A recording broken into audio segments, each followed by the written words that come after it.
Assalamualaikum warahmatullahi wabarakatuh. Masalah kesulitan belajar dan cara menghadapinya di tengah pandemi, oleh Asyifa Nurul Izzati, kelas 4 PBAB. Pendahuluan. Kesulitan belajar merupakan terjemahan dari istilah bahasa Inggris learning disability. Kesulitan belajar merupakan suatu konsep multidisipliner yang digunakan di lapangan ilmu pendidikan, psikologi, maupun ilmu kedokteran.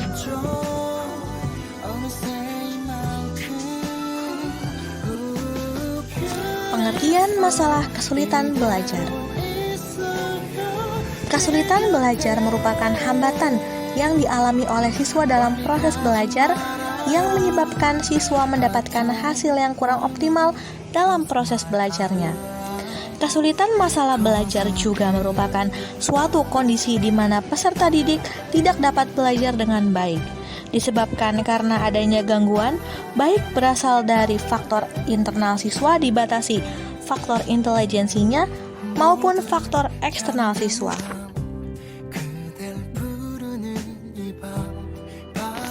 Kesulitan belajar mencakup pengertian yang luas, yaitu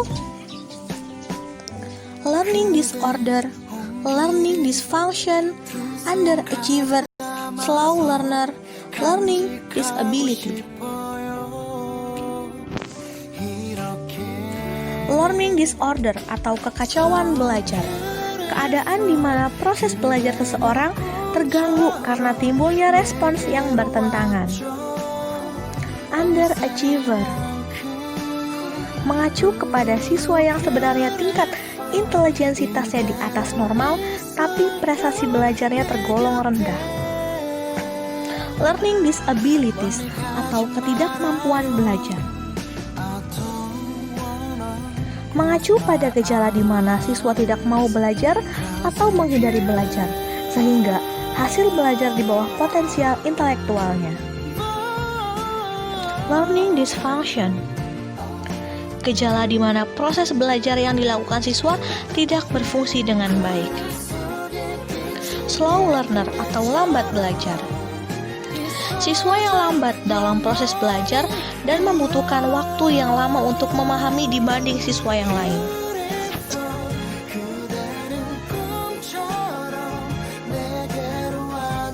Jenis-jenis kesulitan belajar.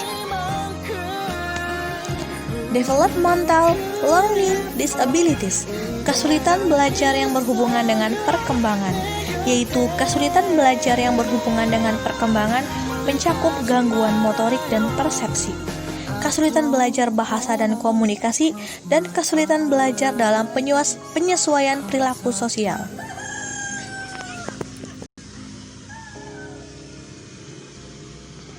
Kesulitan belajar akademik, academic learning disabilities, yaitu kesulitan belajar yang mencakup adanya kegagalan-kegagalan pencapaian prestasi akademik yang sesuai dengan kapasitas yang diharapkan.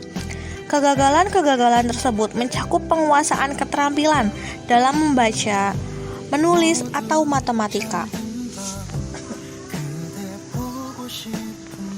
Learning disorder merupakan kekacauan belajar, yaitu keadaan di mana proses belajar seseorang terganggu karena timbulnya respons yang bertentangan. Pada dasarnya, yang mengalami kekacauan belajar, potensi dasarnya tidak dirugikan. Akan tetapi, belajarnya terganggu atau terhambat oleh adanya respons-respons yang bertentangan, sehingga hasil belajar yang dicapainya lebih rendah dari potensi yang ia miliki. Contoh learning disorder. Untuk contoh realnya, bisa kita melihat keadaan sekarang, di mana orang sering menyebut sebagai era pandemi, di mana sistem pembelajaran secara otomatis ikut berubah. Sistem perkuliahan dan pembelajaran dilakukan secara daring atau online, suatu kebiasaan yang bisa disebut baru bagi mereka yang gaptek atau gagap teknologi, dan menjadi hal biasa bagi orang-orang berkemampuan IT yang cukup. di mana siswa sudah terbiasa menjalani pembelajaran secara tatap muka, kemungkinan akan mengalami learning disorder atau kekacauan belajar. Karena apa yang siswi cerna dari perkuliahan atau pembelajaran tatap muka akan dirasa berbeda dengan apa yang didapat pada pembelajaran daring atau online. Kendala kuota juga merupakan masalah pada sistem pembelajaran daring ini. Akan menimbulkan kekacauan pada anak yang sulit mendapat jangkauan sinyal. Bisa saja anak akan depresi karena tidak memiliki kuota, sedangkan hadir atau tidaknya dalam pembelajaran tergantung kuota dan sinyal.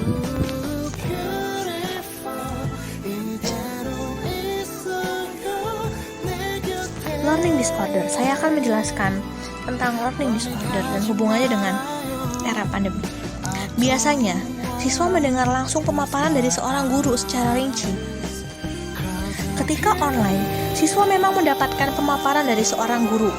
Tidak jarang guru hanya memberikan keterangan teks dan jarang yang menggunakan media pembelajaran yang sesuai dengan sistem pembelajaran online.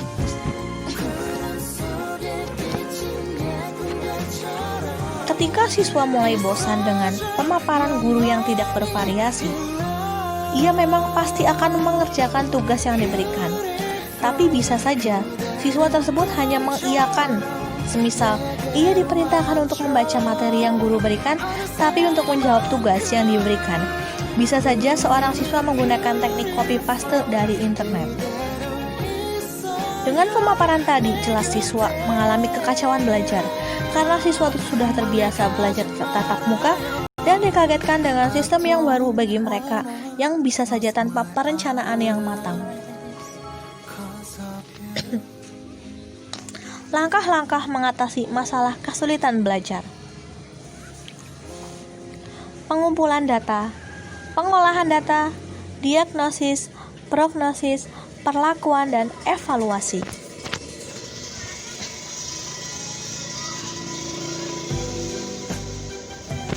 Pengumpulan data.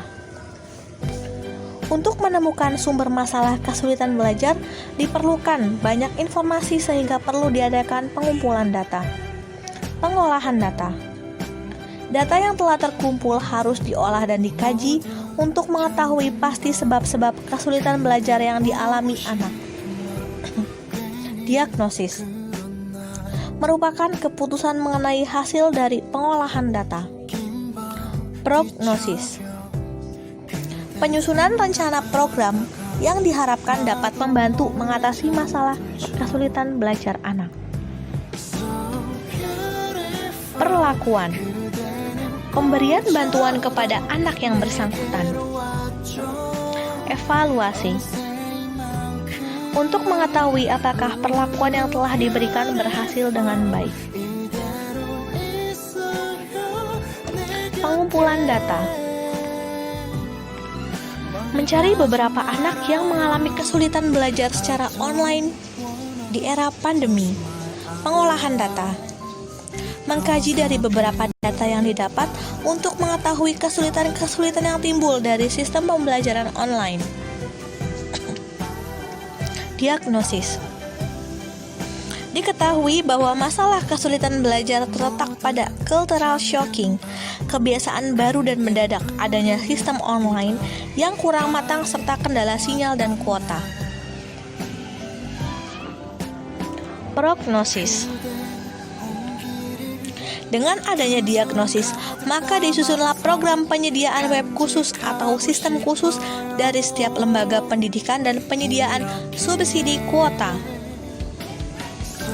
Perlakuan, memberi akses web resmi dan pemberian subsidi kuota gratis selama masa pandemi berlangsung.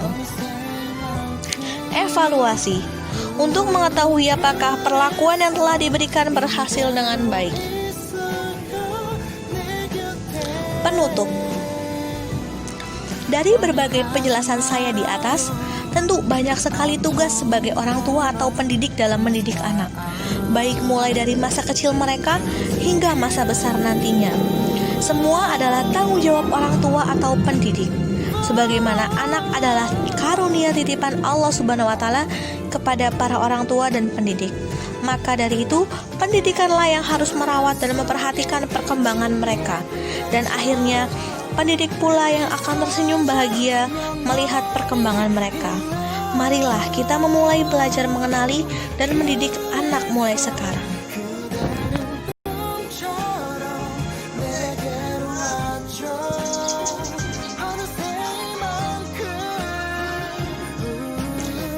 Wassalamualaikum warahmatullahi wabarakatuh.